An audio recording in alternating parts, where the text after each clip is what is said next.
Culpa. Eu vou falar sobre culpa e o autismo. Não sei se eu vou acabar falando sobre a culpa da superdotação, mas vou falar sobre a culpa do autismo.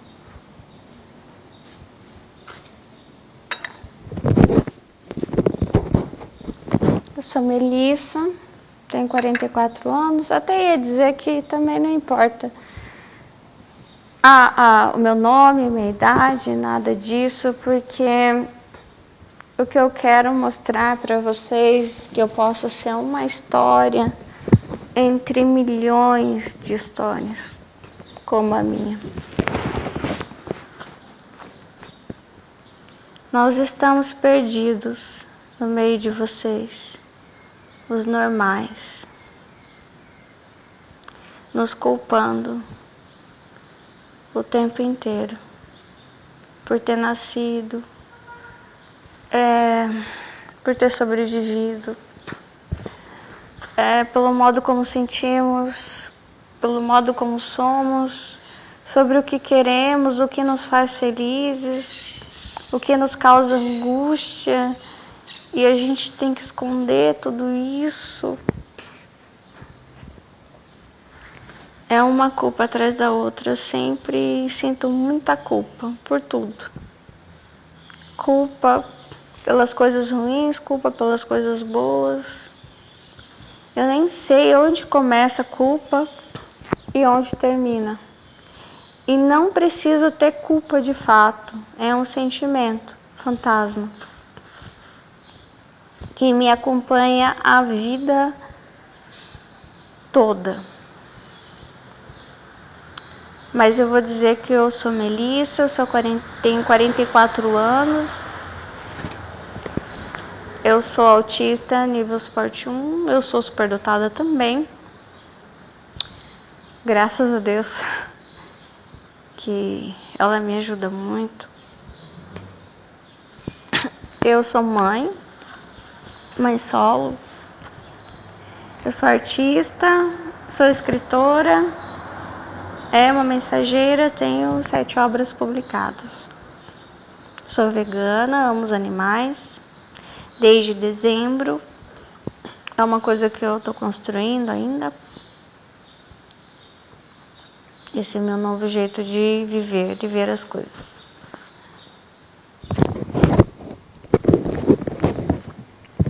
A culpa, ela não é acompanhada de diagnóstico, tá?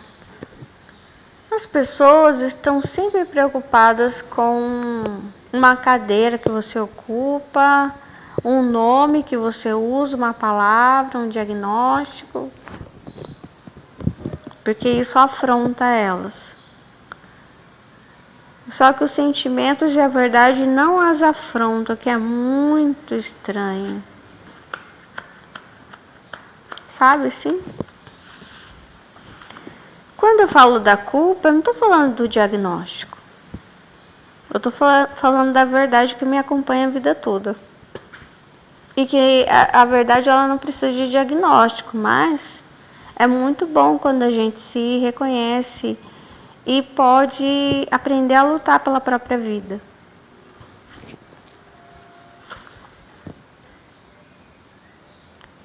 A gente passa tanto tempo sofrendo calada.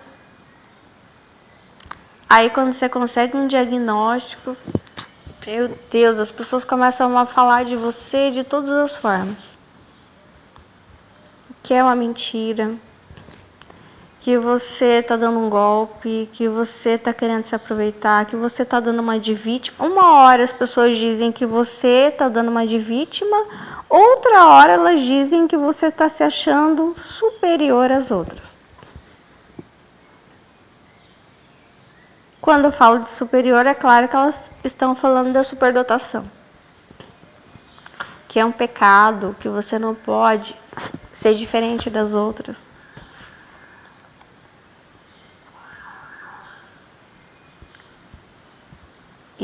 Mas como a gente está acostumado a ser atacado a vida toda, parece que, tipo assim, é sempre isso que vem pra mim mesmo. Então, já tô acostumada. Se viesse respeito, validação, afeto, amor, eu acho que daí eu estranharia, sabe assim? Agora, se vem ataque, eu realmente já estou acostumada.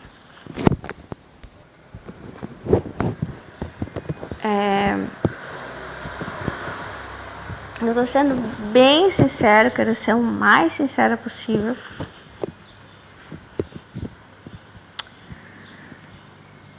Principalmente para quem descobre nível 1, descobre tardiamente, né? É mais difícil.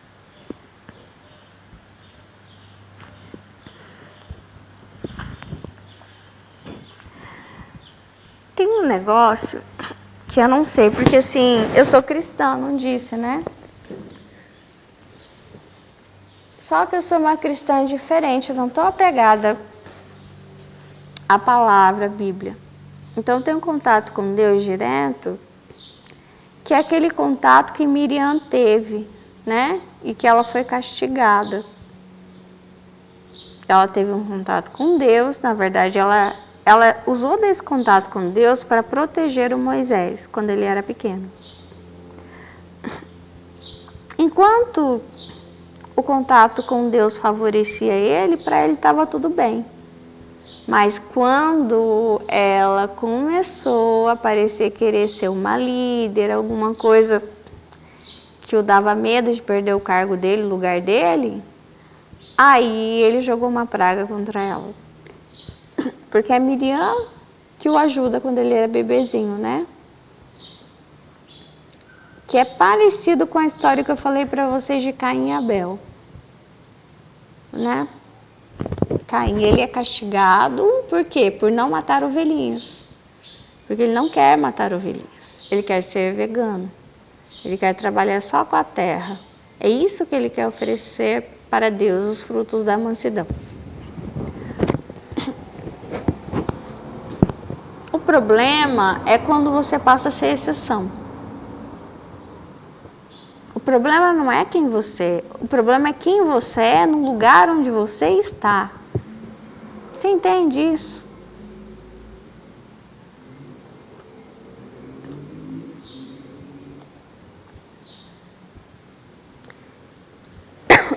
Então, por exemplo, quando Caim ele quer oferecer frutos de mansidão, a família humana ela já está numa nova empresa, uma nova empreitada. E essa empreitada ela é invertida e ela é violenta. Aí ele sempre vai ser castigado por ser diferente. E eu sempre fui diferente. Então, assim, não importa, passarinho aparecendo aqui. Não importa, não é questão de, você é diferente e é um diferente ruim. Não. Você é diferente, você vai ser castigado. Apareceu outro.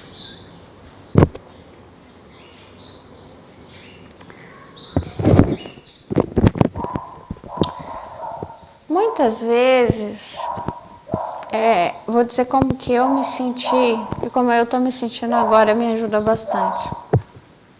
Como eu estou num lugar onde rege outro padrão, ou uma maioria, eu me sinto refém. Como assim eu não pudesse reclamar sobre, porque há um outro padrão aí. Então tem que me adaptar, me acostumar a certas coisas. Entendeu?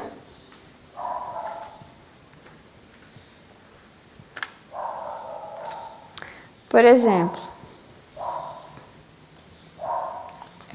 uma das coisas que me dá muita angústia é a falta de respeito.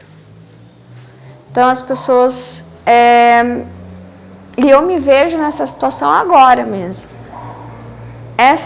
As pessoas não comunicarem previamente as coisas. Sabe? Você tem que ficar o tempo inteiro assim, esperando que Qualquer momento seu celular vai tocar, qualquer momento uma mensagem vai chegar. As pessoas não avisam previamente. Como eu sou a situação mais fraca, eu preciso daquilo, eu preciso daquele serviço, eu não tenho como reclamar. Entendeu? Que o desrespeito, ele vem muitas vezes de uma autoridade. Então, nesse momento, eu já me sinto assim.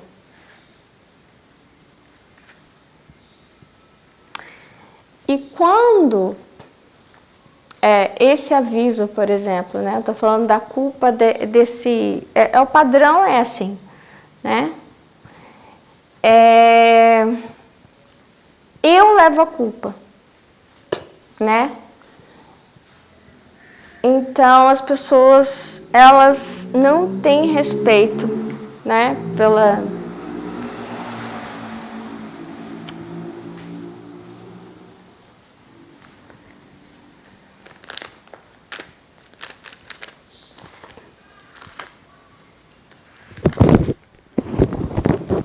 Eu vejo que isso é uma coisa minha, né?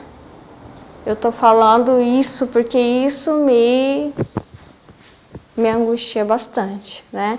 Essa sensação sempre que as pessoas dizem, ah, não, foi um engano, ah, não, disse isso, mas é assim, elas falam uma coisa, fazem outra, ou elas querem que o seu, sabe? Se foi combinado uma coisa, elas avisam de última hora e dizem, eu liguei para você, você não atendeu. Mas elas ligaram de última hora, elas avisaram de última hora.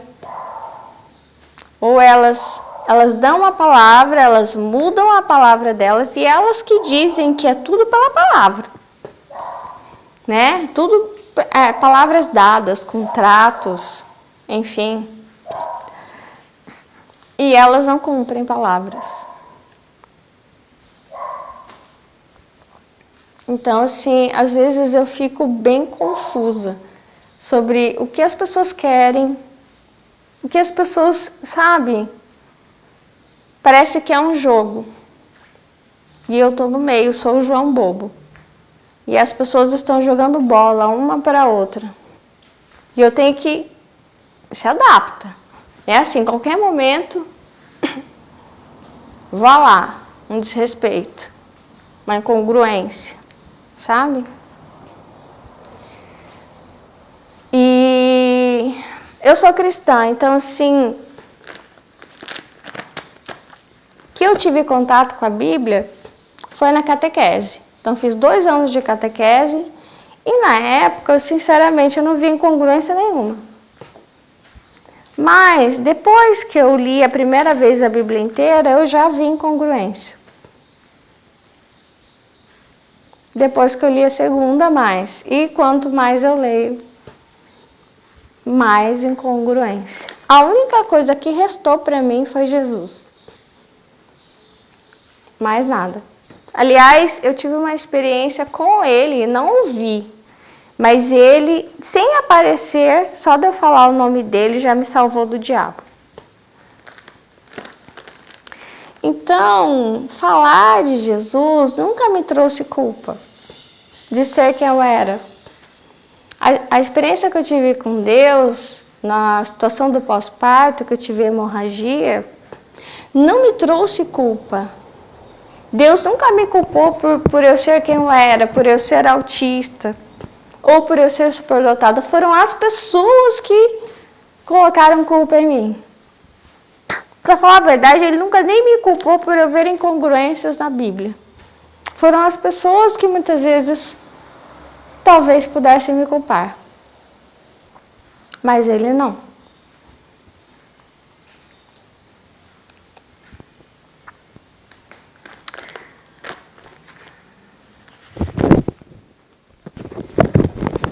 Enfim, se eu vou falar de culpa, é claro que eu preciso ter um mínimo de autoconsciência de quem eu era e do bem que eu vivia. Não tenho lembranças de ser um festo, eu até gostaria. sabe? A única coisa que eu sei de ser um feto é que minha mãe me disse que teve uma gestação extremamente saudável. Que ela podia fazer de tudo, comer de tudo, que ela andava muito. Porque na gestação do meu irmão não foi assim. Então ela ficava para perdê-lo a todo momento, né? Na minha gestação foi muito saudável, só que a única coisa é que eu não dei sinal nenhum. Não dei sinais, né? Tipo, quero nascer, vou nascer, contração, essas coisas. E isso aí eu fui bem igualzinha à minha filha. Eu lembro até que eu fiz o cardiotoco 1 ou 2 vezes no dia que eu internei para ganhá-la. Eu internei na quinta e eu a ganhei na sexta. E a médica falou, eu não sei, tá muito quietinha ela, tá muito parada, era para ela estar mexendo mais. Mas eu fui assim, fui esse tipo de feto, sabe? E pra mim já era o autismo, né? Podia ser, enfim. Aí, quando eu nasci, ainda não tinha consciência de mim, não tenho lembrança. A única coisa que eu sei é o que me contaram. Que eu chorava muito, eu tinha muita cólica, né? Eu comecei a ter consciência de mim mesma, do meio onde eu estava, com 4 anos de idade. Então eu notava que eu gostava de estar muito perto da minha avó e do meu pai, né? Aí Deus já começou a falar comigo, né, com 4 anos de idade. Então eu já comecei a ter momentos em que alguém falava comigo, em que eu tinha uma espécie de download, né, uma espécie de algum conhecimento intuitivo que eu não sabia o que era.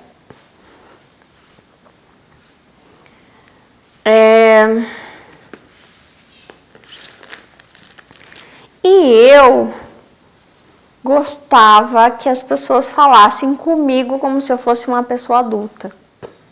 Eu não gostava que falassem comigo como se eu fosse criança, não gostava.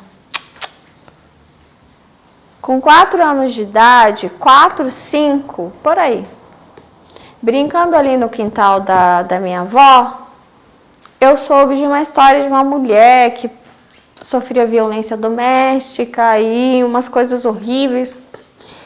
E eu queria saber das coisas, não queria que me escondessem, queria que me contassem e usassem a linguagem adulta comigo.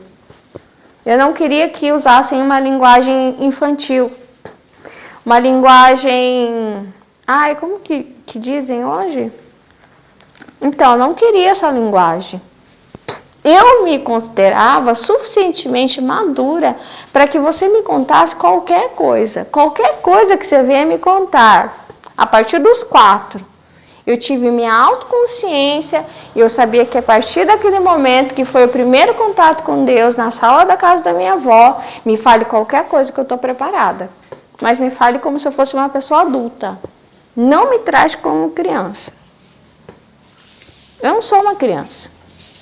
Então, assim, mais ou menos é uma coisa muito estranha.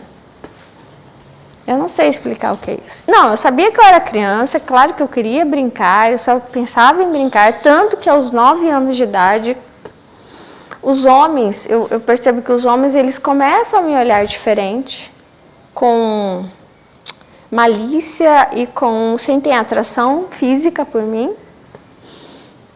E eu me assusto, eu quero ser tratada como criança, mas quando eu falo, fale comigo como se fosse um ser inteiro, ai meu Deus, como eu vou dizer? Em relação à verdade, você não pode mentir para mim porque eu sou uma criança. Você não pode distorcer as coisas porque acha que eu não vou ser capaz de lidar com elas. Não, eu quero que você me diga a verdade. É a mesma coisa, por exemplo, crianças que são adotadas e os pais dizem, não, nós somos seus pais naturais. E aí lá na frente, elas se rebelam. É mais ou menos assim, eu sentia repulsa de professores, de pessoas que eu via que lá atrás mentiram para mim, distorceram, contaram as coisas de uma forma diferente, porque eu achei que você não fosse suportar. Por isso que eu contei uma mentirinha para você. Então, assim, eu odiava isso. Então, assim, eu nunca esquecia. Eu tinha uma memória, assim, um pouco... como que eu vou dizer? Eu ficava extremamente magoada. Rancorosa. Sempre fui rancorosa. Você não esqueça mais. Lembra que você mentiu pra mim? Pois é. Difícil agora. Como que eu vou acreditar em você, né? Lembra, professores, vocês mentiram pra mim, vocês vão mentir de novo. Né? Se alguma autoridade mentiu pra mim, vai mentir de novo. Porque assim é um recurso, é um padrão. Uma pessoa que faz uma vez, faz de novo. Então, eu não estou falando da culpa, né? Mas aqui a mensagem ela tem que fluir natural, enfim. Com 5 anos, com 4, autoconhecimento. Com 5, uma das primeiras notícias que eu recebo ali, tem uma mulher que o marido bate nela, o marido está querendo matá-la. Então ela escondeu um facão, uma faca, alguma coisa embaixo do travesseiro. Ela não vai tentar matá-lo, mas se ele atentar contra a vida dela, ela não quer morrer, né? Ela vai se defender. E aí me contaram isso. E na época em que eu vivi, eu sou de 1981 pra frente. Que estranho, 1981 pra frente. Meu Deus, até eu me estranho. Enfim. Não que eu gostei de saber isso. Eu gostei da descoberta de, me contaram isso, não me esconderam. É verdade, isso está acontecendo aqui perto de mim. Porque essa mulher,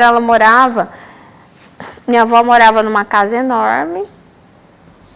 E só que no fundo tinha umas casinhas, uma vilinha de casas. Não sei se era no fundo ou era tipo uma vizinha, mas compartilhava ali. Não sei se compartilhava o quintal, acho que sim. Para chegar nessa vilinha de casas, era uma casinha ao lado da outra, tinha que passar pelo quintal da minha avó. E aí, ali a primeira descoberta minha é que as mulheres sofriam violência.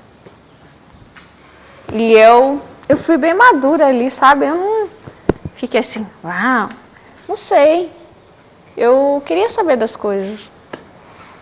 E eu queria que as pessoas falassem comigo como se eu fosse um ser, não como fosse, uma criancinha, ela não tá, sabe? Não. E aí, com 5 anos, eu tenho outra experiência. Eu acho que minha avó mudou de casa.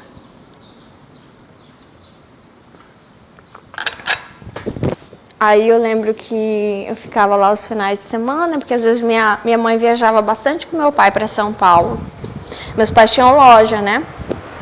Então ela ia para lá fazer compras. E por que ela não me levava, né? No começo, a minha mãe queria me levar. E daí ela me levou numa viagem para São Paulo. Eu era bebezinha, recém-nascida. E ela me disse que na volta eu voltei bem doente. Sempre fui frágil. Então sempre aquela pessoa que estava passando mal na estrada, vomitando. Sabe, sempre tive a saúde frágil por causa do autismo, né? Minha mãe não sabia. E aí quando minha mãe voltou de viagem, minha avó falou, viu, falei pra você deixar ela comigo, pra você não levá-la, porque ela é muito pequenininha. Só que esse negócio de eu ser muito pequenininha, ela é frágil, aí minha mãe não levou mais. Então sempre que ela ia viajar com meu pai, a gente ficava com a minha avó.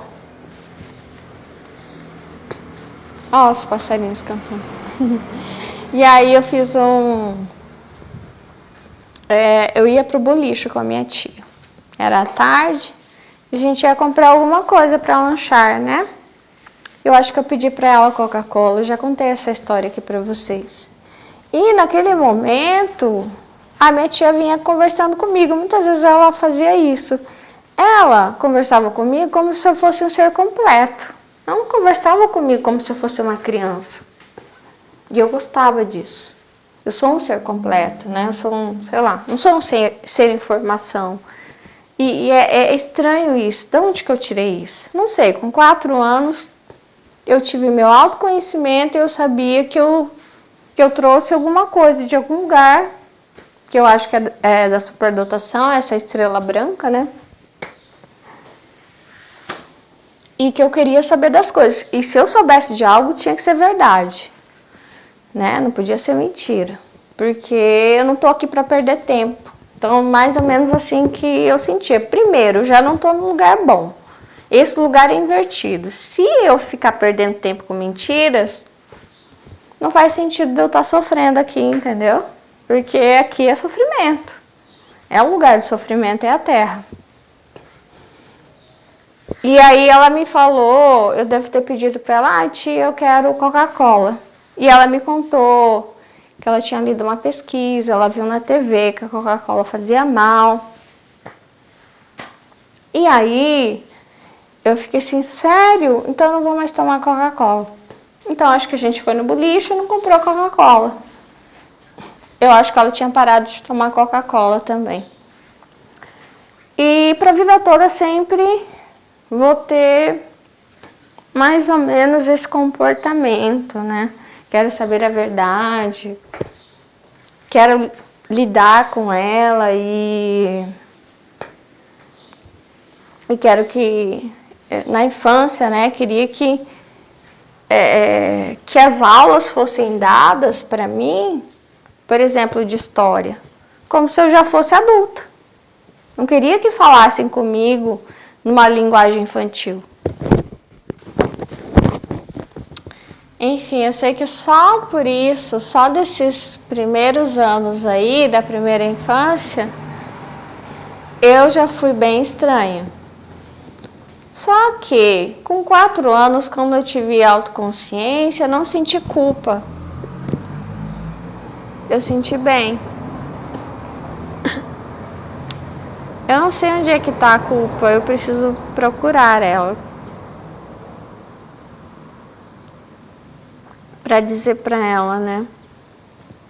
Que não tem razão de ser dela. Sabe? Com 5 anos, quando eu passei a tomar decisões como se fosse uma pessoa adulta, de,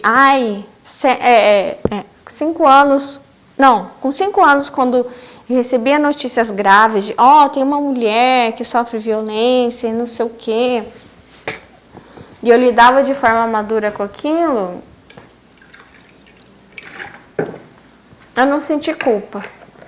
Quando eu aprendi também a tomar decisões de não fazer, de abstinência, né? Por exemplo, da Coca-Cola. E daí, no sábado, fiquei na casa da minha avó e decidi não tomar mais Coca-Cola. No domingo, a gente foi numa churrascaria e o garçom falou pra essa aí Coca-Cola, porque ele já sabia o meu gosto. E aí, quando eu falei pra ele, não, pra mim não, vou escolher outra coisa, eu não senti culpa. Eu não senti culpa, eu senti orgulho de mim. Com 4 anos e com 5, nesses 3 casos de autoconsciência, de saber de notícias graves e de tomar uma decisão eu não senti culpa, eu senti orgulho de mim.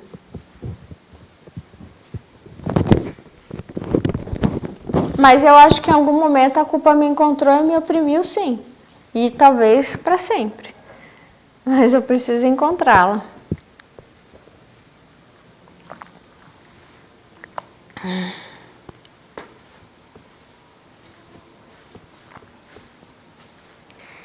Eu sei. Eu lembro de uma coisa que eu senti a culpa, sim. Pela fragilidade da saúde. Eu sentia bastante culpa nisso. Muita culpa e vergonha. As duas coisas juntas.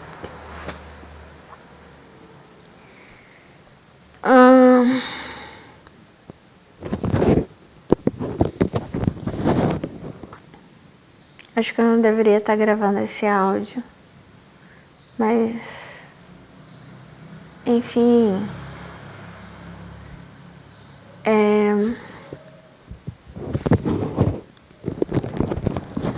Não, porque a culpa ela vai aparecer em situações talvez que eu não queira reviver, entendeu? E talvez ter que admitir coisas que talvez eu não queira admitir, né?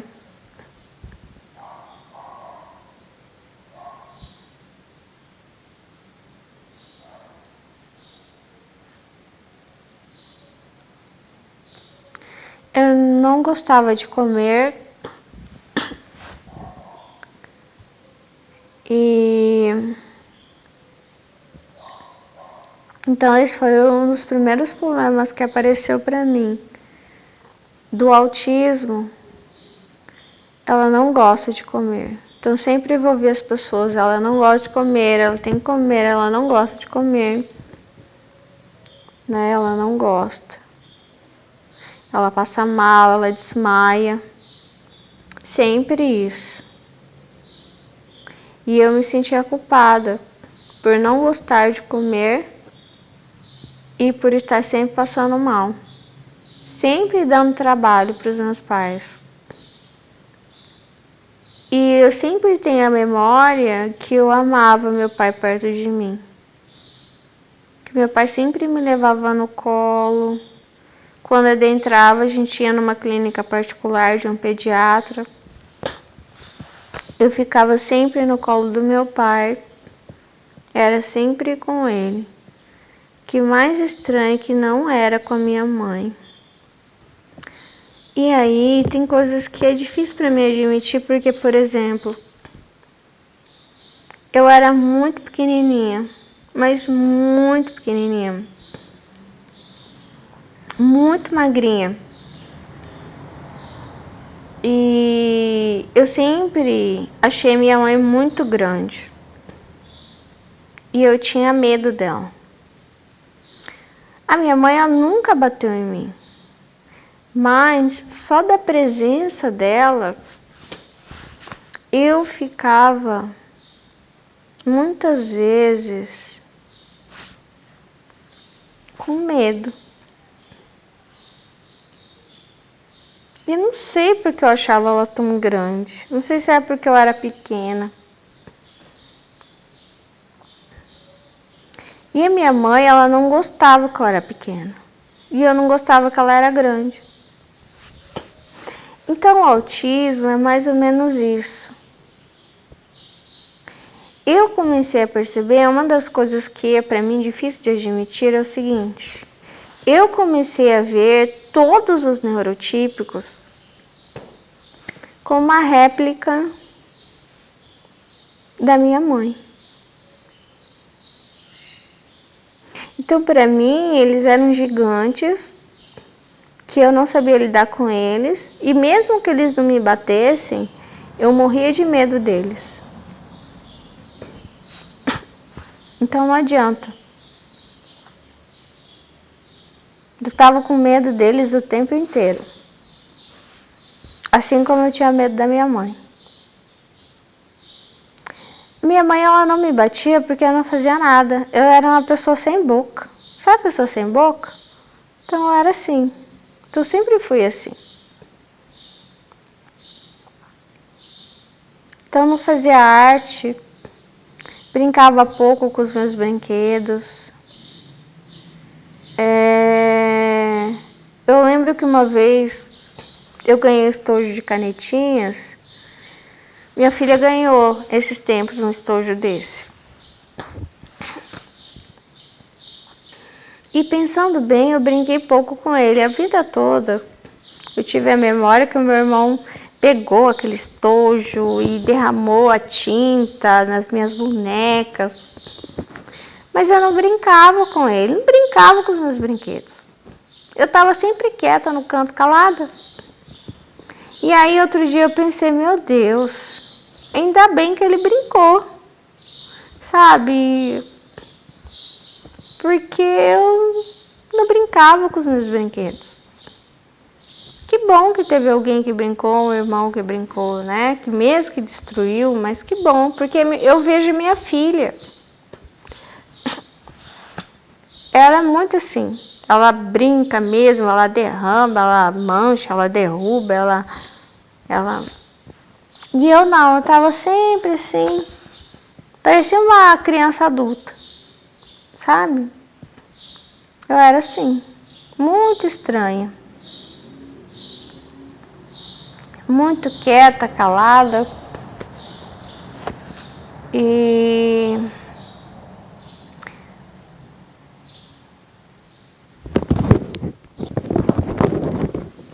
aí eu não sei porque eu me sentia tão bem com a minha avó e com meu pai. Não sei se é um aspecto espiritual. Eu tinha a sensação de que eles não tinham uma gaiola para mim. Que eu podia ser o que eu era de verdade perto deles. O olhar deles era de amor. E que eles me amavam incondicionalmente. Não tinha medo deles, não pareciam gigantes para mim. A minha mãe não era alta, ela era do mesmo tamanho da minha avó. E meu pai até era um pouco mais alto que ela. Então, assim, eu não sei. Eu sempre vi ela assim como, nossa, enorme, amedrontadora, sabe? E essa situação, ela se repete sempre, que as outras pessoas são sempre assim para mim.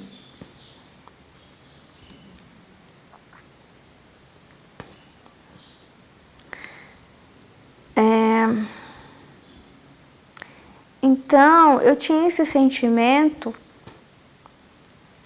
pela minha mãe de medo e eu sentia a culpa. Aí nós achamos a culpa. E também me sentia culpada por sempre estar passando mal, por não querer comer. Algumas coisas eu não sabia, por isso que aconteciam problemas. Eu não sabia que eu não sabia mastigar, mas eu não sabia.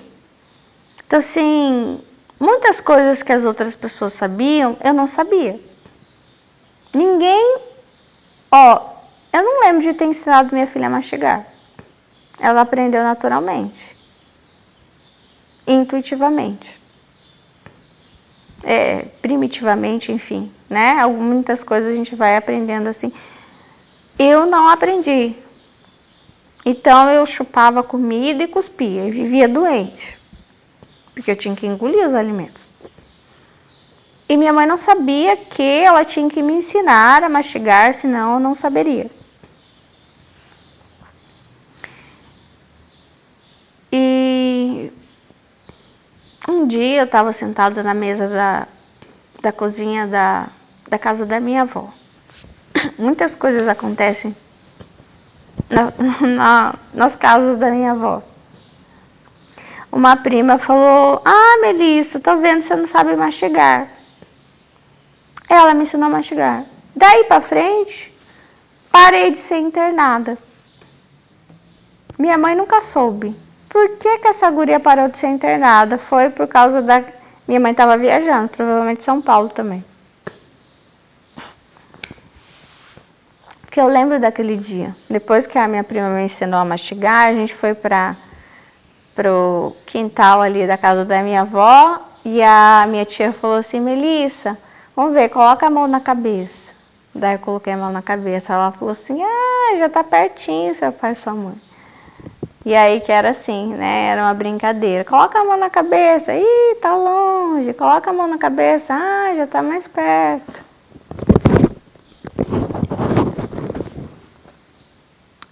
E então assim eu tinha essa culpa de me sentir com medo das pessoas. Medo, culpa e medo. Eu tinha medo e eu não podia admitir o sentimento que eu tinha. Então, por exemplo, até hoje é difícil para mim admitir que eu queria estar longe da minha mãe. Não queria estar perto. Né? Não queria estar perto. E mais pessoas eu queria estar longe.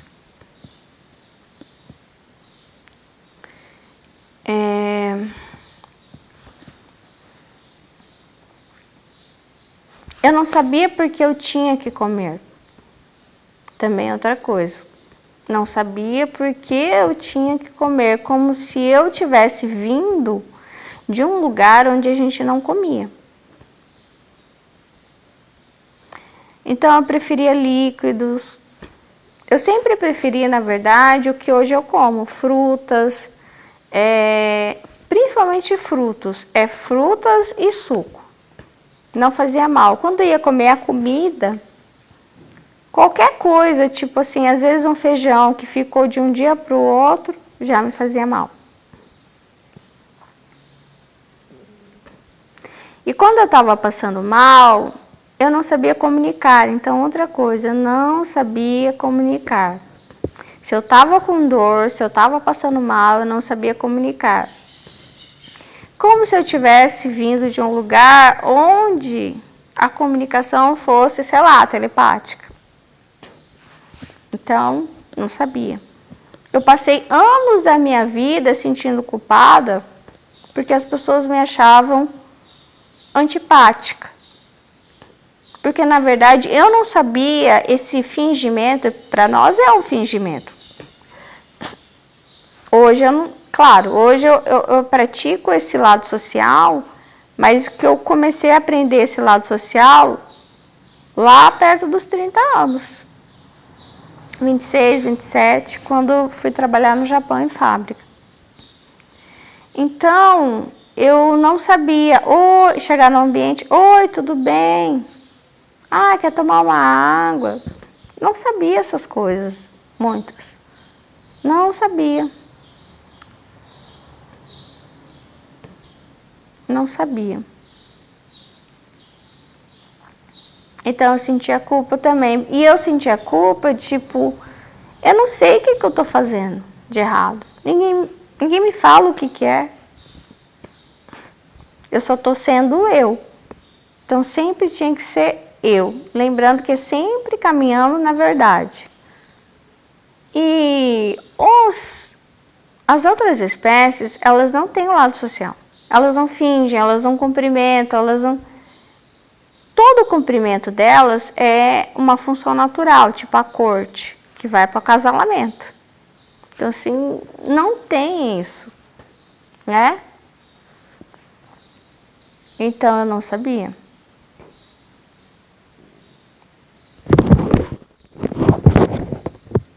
Um problema é criado que eu entendi depois, fazendo um curso numa igreja que era voltado para analisar a nossa psicologia.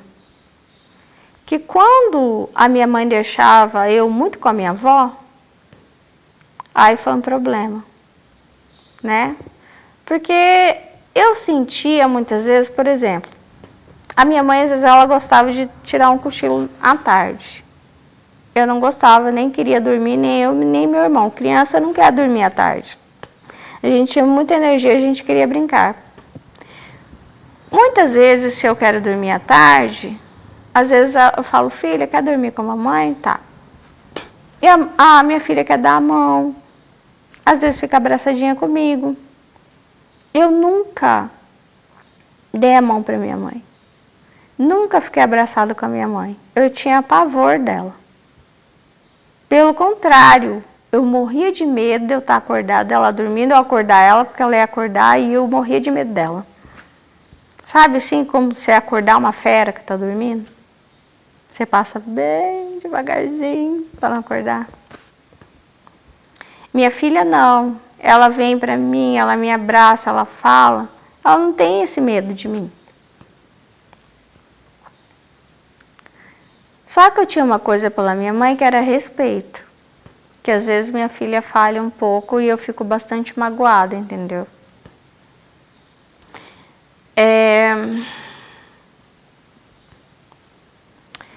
Então, eu não lembro de carinhos da minha mãe. Ela sempre dizia que eu que não gostava. Mas não era bem assim, porque eu me lembro dos carinhos do meu pai. Que ele fazia tipo... Ele passava a mão na minha cabeça assim, e falava alguma coisinha assim e me olhava com carinho. Eu gostava daquilo. Mas tinha algo que eu sentia, a energia da pessoa, eu não sei explicar. Eu sentia que a pessoa tinha apreço por mim e sentia quando a pessoa não tinha.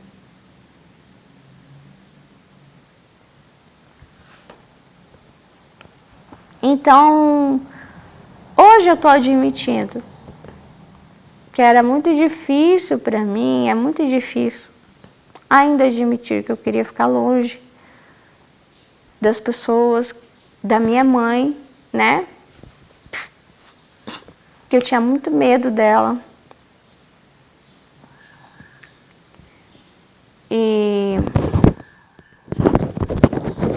enfim, a minha mãe, ela era uma pessoa muito boa. Como? Ela era cuidadosa. Ela cuidava. Então, toda vez que eu estava doente, ela cuidava bem de mim. Ela cuidava no aspecto de trocar a roupa, dar o banho. Então, assim, nunca faltou nada pra gente. Sempre. Ela que mais ficava com a gente, não meu pai. Mas, em relação ao afeto, quando eu digo afeto, aí que tá. Tem uma pesquisa que fizeram, um teste em macaquinhos. Tinha a mãe de arame e a mãe de pano. A mãe de arame tinha um leite, a mãe de pano não. Então os macaquinhos, eles corriam para a mãe de arame, tomavam tudo leite, mas ficavam o tempo inteiro, ó o passarinho, na mãe de pano. Então, a minha mãe, ela era essa mãe de arame. Ela tinha um leite, ela tinha um cuidado, ela não tinha um afeto. Eu não sentia esse afeto, essa validação. E conforme eu fui crescendo, a verdade é que ela comunicava para mim o quão estranha eu era. Então ela passava essa comunicação. Para mim, ela dizia para mim que ela estava descontente comigo, que eu estava ficando feia, que eu estava ficando estranha e que ela queria me consertar. Então, ela foi gerando uma culpa em mim muito forte por eu existir, sabe? Por eu existir como eu era. E a sensação que eu tenho é que por isso também eu queria ficar longe dela, né? Porque ela me lembrava, e isso ficou no meu subconsciente, que eu não deveria existir da maneira que eu existi. Que eu era um erro, que eu estava errada, que, sei lá, que eu era feia, que eu era estranha, o modo que eu dava trabalho, enfim, muitas coisas, né? E quando eu estava longe dela, e é assim com as pessoas, sempre. com os outros, os neurotípicos, né? Quando eu estou longe das pessoas, a impressão que eu tenho é que eu não sou mais errada. Então, sim, eu não preciso nem me adaptar a eles, que me causaria sofrimento, e nem deixar de existir, né? Então, se o isolamento, ele me reabastece de alguma coisa. O autista, ele faz muito isso, né? Então, a minha mãe também odiava o autismo. Então, ela falava pra mim o quanto eu era magricela. Eu não preenchia as roupas. Olha, o seu pai me dava dinheiro, comprava um monte de roupas tão bonitinhas para você e você me decepcionava. Você não preenchia as roupas. Então eu passava vergonha com você. Porque as pessoas olhavam para você e a minha mãe ficou gordinha, né? Depois que ela me teve. Eu também fiquei quando eu tive a Poliana. Só que a Poliana foi o tipo de bebê que a minha mãe queria que eu fosse. Ela tinha perninha roliça, era bem gordinha, uma graça. Que era esse padrão de revista, né? Que a minha mãe queria que eu fosse. E eu não. E aí, então, ela reclamava, né? E aí, o fato de eu não gostar de comer tem a ver com o autismo. Só que aí tem duas culpas. O fato de eu não gostar de comer, de eu passar mal, e ainda dela... Ela me dizia, né? Eu sei que foi difícil para ela, mas para mim não estava sendo fácil também. Aliás, não é fácil estar aqui, entendeu? E eu comecei, por exemplo, eu tive uma coisa que meu pai, ele virou meu herói. Meu pai e minha avó. Porque eu precisava ter um herói para viver, né? Porque para mim tudo era sofrimento, né? E culpa. Sofrimento e culpa, sofrimento e culpa. Então, estava sempre entre esses dois. E nunca sabendo exatamente, nossa, quem sou eu? Porque eu sou assim? Porque eu penso tantas coisas? Porque as pessoas são tão estranhas?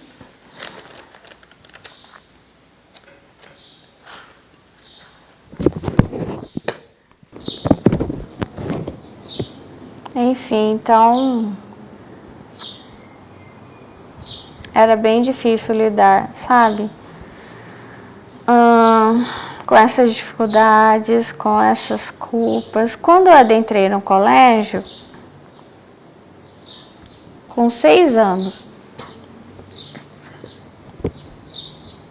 eu amei. Eu lembro que o dia que eu estava chegando, tinha uma japonesinha chorando tanto, esgoelando tanto, eu não entendia por que ela estava assim. Eu amei começar a estudar, sabe? Só que depois eu vou entender o seguinte, eu vou passar muitos anos, eu lembro dos 6 aos 10, eles falando uma coisa para mim, uma linguagem voltada para crianças. Depois com 11, quando eu vou para outra escola, a linguagem muda. Daí eu penso, nossa, eles estavam mentindo para mim. Que é aquela menina de 5 anos que ficou sabendo que a mulher era violentada. Como se alguém dissesse, não, não foi assim, assim. Sabe, uma mentirinha? E aí, quando eu tinha 11, eu fiquei horrorizada quando mudei de colégio e as aulas de história, elas falaram uma linguagem mais nua e crua, né? E aí eu pensei assim, meu Deus, 6, 7, 8, 9, 10, 5 anos para ouvir mentiras. E aí, como é que eu vou saber, né? Se eles continuam mentindo ou estão falando a verdade? Porque não falaram quando eu tinha 6 anos a verdade, né? Demorou tanto tempo. Aí, nossa, eu fiquei muito pé da vida.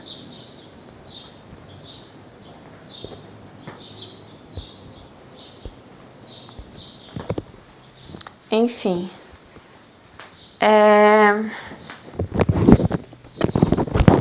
Na escola eu era muito calada. Não conseguia fazer amizades, sabe? E às vezes eu não reparava quando alguém aproximava de mim com algum interesse, de usar algum material meu, de me roubar. Só que, por exemplo, a primeira vez que eu fiz uma amizade assim, interesseira, né, que eu era muito ingênua, no final da aula a menina, ela quis levar para ela o meu estojo, né, que eu tinha ganhado. E o autista é assim, se você mente para ele, vai dar ruim. Vai dar ruim, porque não adianta você falar que é, ai, foi sem querer, ai, não. Vai dar ruim. E deu ruim aquele dia, porque a gente tava a melhor amiga ali. E aí, de jeito nenhum, não aceitei aquilo, porque a gente não aceita mentira, sabe? Não.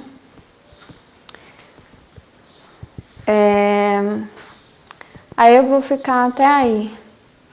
Outro dia eu volto para falar um pouquinho mais sobre as culpas, sobre esse lado, essa nhaca, né? Sabe? Essa dificuldade de viver entre vocês. É muito difícil. Ainda é muito difícil para mim. E quando eu olho para frente, eu temo. Sabe? Ainda temo. É muito difícil. É muito doloroso estar aqui. Eu vou completar. Eu comendo uma banana. Lembrei que a minha mãe chegou aí algumas vezes. Isso era bebê ainda, né? Eu tava... Sabe aquela fase dos 6 meses? Então, se você não é pai nem mãe, a partir dos 6 meses, inaugura a alimentação pastosa, frutas, né, sólida da criança. Até então ela estava só com leite materno. Ou complemento. No meu caso, minha mãe tinha muito leite, então ficava só no leite materno.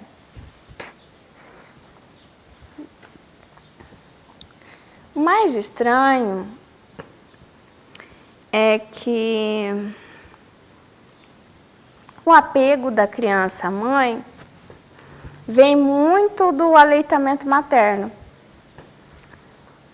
Só que eu não consegui desenvolver um amor pela minha mãe saudável. E nem ela por mim. Não foi desenvolvido. Isso é uma questão espiritual. Tá? É claro, comportamental também, da maneira como ela me enxergava e como eu reagia. E aí eu reagia e passava a enxergar de uma maneira não boa, como um gigante, alguém que me aprisionava, alguma coisa assim. Mas enfim. Quando era bebezinha, ela chegou aí ao pediatra e dizer para ele, olha, minha filha não come.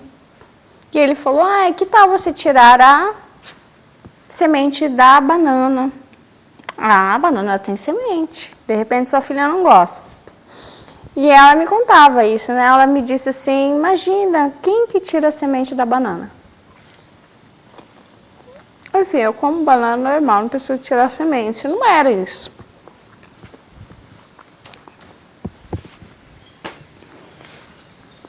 Não sei dizer exatamente o que era.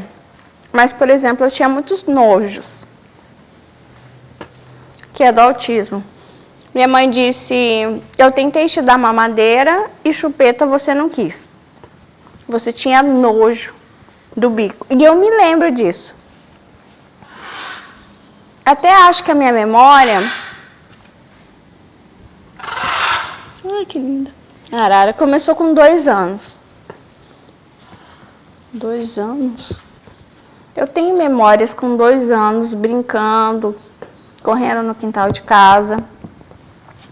Mas eu acho que eu tenho memória mais antiga, porque quando ela fala desse nojo, eu me lembro do gosto da borracha.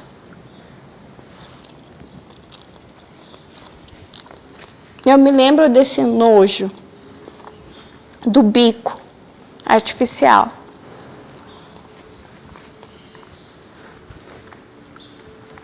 E eu rejeitei, né?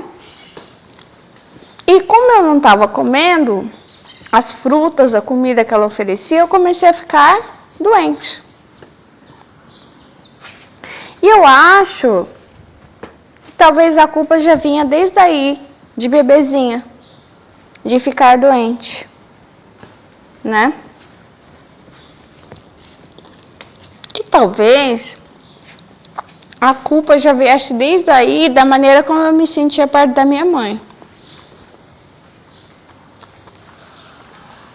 Parece que a proximidade física não trazia uma proximidade de coração, de afeto. Não fazia com que eu me sentisse amada, porque eu passava bem menos tempo com meu pai. E também eu não passava tanto tempo com a minha avó, assim. Passava mais tempo com a minha mãe, sim. Então eram uns finais de semana, às vezes umas tardes que eu passava. Mas não é questão do tempo, gerava afeto em mim. E gerava validação em mim. Eu gostava de quando eu via meu pai olhando para mim. Eu não gostava quando minha mãe ficava olhando para mim. Eu gostava quando minha avó ficava olhando para mim. E eu não gostava quando a minha mãe ou outras pessoas olhavam para mim. Por isso que o olhar delas me feria. Olhar da... E assim, a minha avó e o meu pai, eles eram bastante observadores em relação a mim. Mas era uma observação diferente, era um conhecimento. Eles conheciam do que eu gostava. E eles demonstravam isso, às vezes com pequenos presentes. Ou, por exemplo, meu pai chegou a cozinhar para mim. Ah, você não gosta de carne? Ah, então o pai vai fazer sem carne para você. Tipo assim, ele não me confrontava. Como que você não come carne, não sei o quê, sabe? Não, você vai ter que comer carne, entendeu? Não, o pai vai fazer sem carne para você. Ó, Melissa, ela não come isso. Então ele me respeitava, entendeu? E isso, claro, já era adulta, mas eu lembro da minha avó também, ela vir com os livros para mim. E eu nunca falei para minha avó que eu gostava de livros, mas ela, parece que ela era observadora. Ela era analfabeta, minha mãe não era analfabeta. Minha mãe não teve muito estudo, não. Ela estudou até a 4ª série. E só anos depois, alguns anos, não, desculpa, um ano antes dela ficar doente, que ela concluiu o ensino médio. Mas ela tinha muito mais estudo e teve muito mais oportunidades. Minha mãe viajou, né, bastante, enfim, foi morar no Japão, né. Enfim, teve uma vida bem melhor que a da minha avó, mas a minha avó, ela tinha uma observação que é daquele que conhece, aquele que ama. Então, a minha mãe, ela tinha um amor mais, eu não sei se é instrumental, assim, ela cuidava, mas não sentia afeto, sabe? Não me sentia amada. E a minha avó, ela chegou algumas vezes com os livros para mim dar de presente. Foi me dando um atrás do outro. E quando ela me deu os livros, eu pensei, meu Deus, em que momento? Eu nunca falei para ela que eu gostava de ler. E eu lembro de pequenininha, 2, 3, 4, 5 anos, ela enchia meus dedinhos de anéisinhos, que ela sabia que eu gostava, né? E também, o meu pai e minha avó, eles tinham uma coisa em comum, que talvez eles fossem autistas também. eles falavam as coisas às vezes sem pudor. Não é sem pudor de falar palavrão. E de falar as coisas as pessoas não gostarem e eles não ligarem. E eu gostava. A minha mãe, ela tinha mais instrumentalização social. Às vezes ela obrigava a gente, eu, né, no caso, a conviver com pessoas que eu sabia que não gostavam de mim. E eu sempre levava meus livros para me esconder neles, né? Às vezes eu pensava, nossa, por que a minha mãe, ela convive ou continua relacionamento com essa pessoa ou outra, se ela sabe que essas pessoas falam mal da gente pelas costas, sabe? Às vezes ela obrigava meu pai também a se relacionar com essas pessoas. E a minha avó, ela tinha uma coisa que hoje eu entendo e trabalho com vocês, a questão do vitimismo, da vampira e dos inocentes. A minha avó, toda vez que a gente estava perto dela, ela contava a história, a vida dela inteira. A história dela, que ela sofreu, isso, aquilo. E eu amava aquilo. E eu ficava assim, conta mais, vó, fala mais, eu quero saber. Eu não falava isso para ela, mas dentro de mim, na minha cabeça, fala mais. É que nem quando me contaram, a primeira notícia que eu tive daquela mulher violentada, que escondia a faca debaixo do travesseiro, porque mais cedo ou mais tarde o marido a mataria, né? Então ela era isso. Então a minha avó, ela era aquela escola que não fala em linguagem, não mente, não fala em linguagem infantil, então ela falava as coisas. E eu gostava, porque ela tinha para mim a verdade.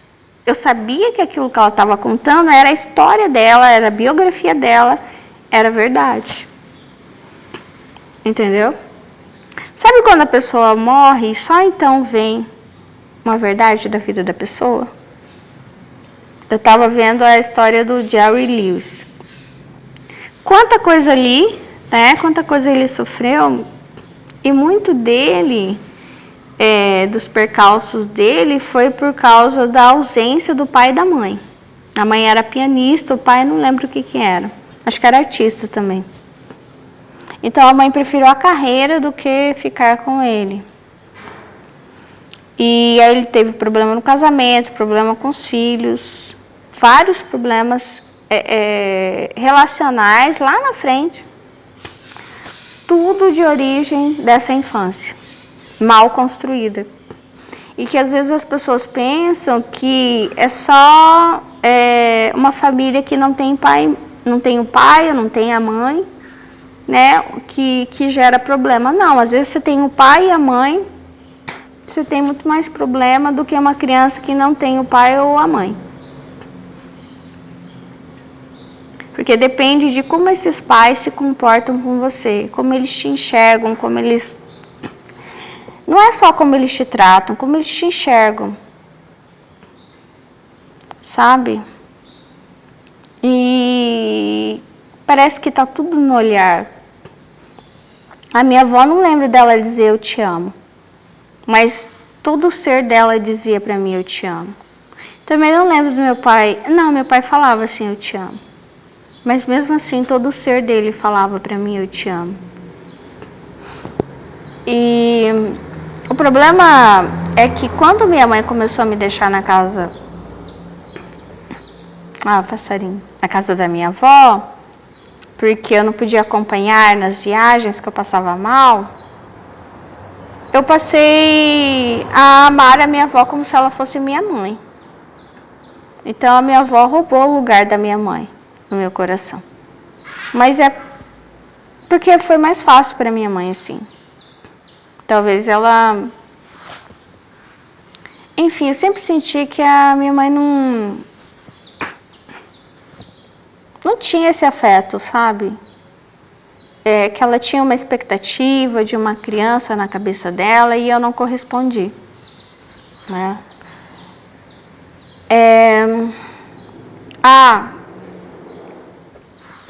Para mim era muito importante esse aspecto da verdade no meu pai e na minha avó. Por isso eu vou desenvolver esse amor por eles, que é o meu lado autista precisa de verdade. Que eu não vou encontrar nos professores, eu não vou encontrar em muitos profissionais.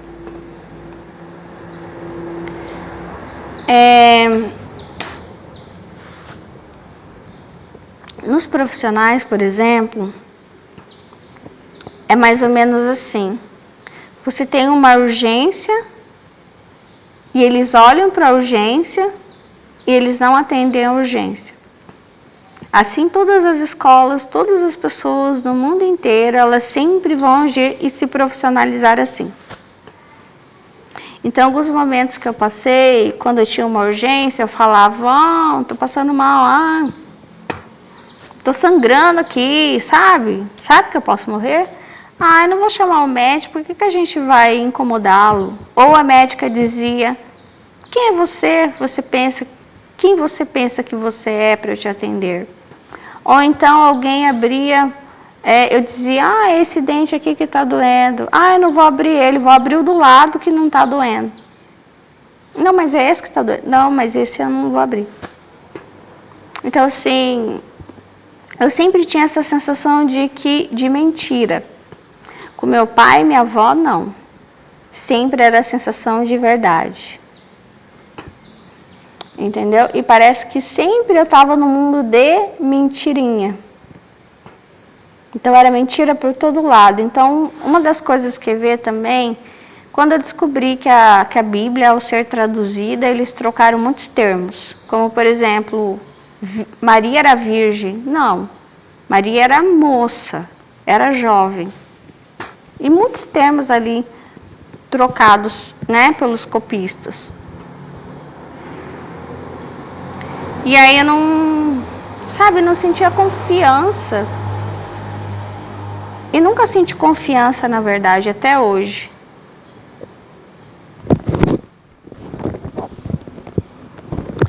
Eu lembro que, quer ver, isso vai para todo lado.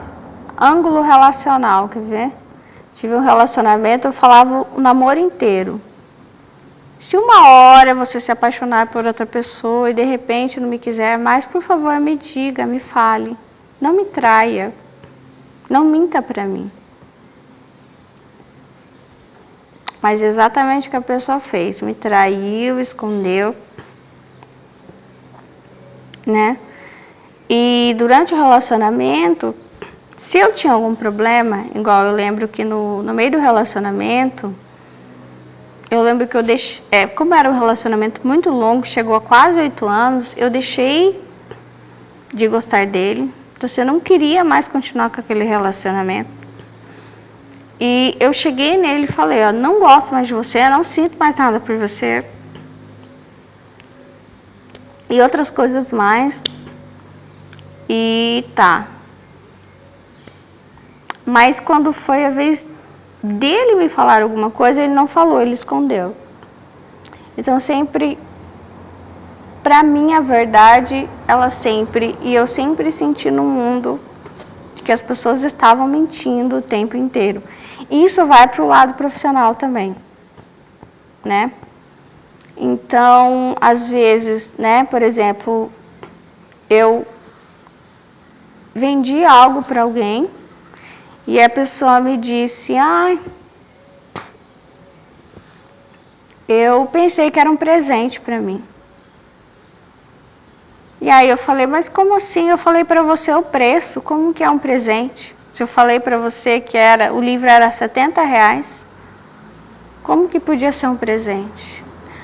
Foi um mal entendido. Nossa, isso deu um problema para mim, porque eu fico assim, a minha cabeça ela não sabe, né?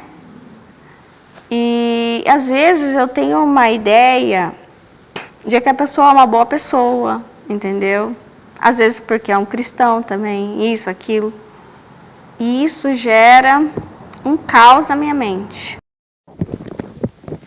E o autismo, a culpa do autismo, ele vai junto com a superdotação, né? Eu sempre amei histórias.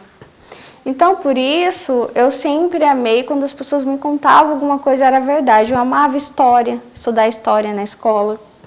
Eu amava observar o comportamento dos coleguinhas, sabe? E como às vezes o comportamento deles mudava drasticamente. Eu gostava das histórias de vida da minha avó, mesmo sofridas, enquanto as pessoas odiavam, eu amava. Eu não achava ela vitimista, eu achava que ela estava narrando a biografia dela, talvez para que não fosse perdida, e realmente não foi, né? Para mim, me aproveita muito a história dela, eu amo a história dela. O meu pai também, depois que ele voltou do Japão, ele passou a contar os lados sórdidos das fábricas japonesas, e as pessoas odiavam que ele falasse, porque queriam que ele contasse uma mentirinha. E eu amava, sempre amo, sabe? Enfim, esse aspecto da verdade, ele é extremamente... A gente sente culpa por falar a verdade, por reconhecer os sentimentos, sabe? Por querer ficar longe, por não querer comer isso, ou estar sentindo isso, aquilo, e é difícil. Até hoje é difícil. Mas depois eu venho contar um pouquinho mais para vocês.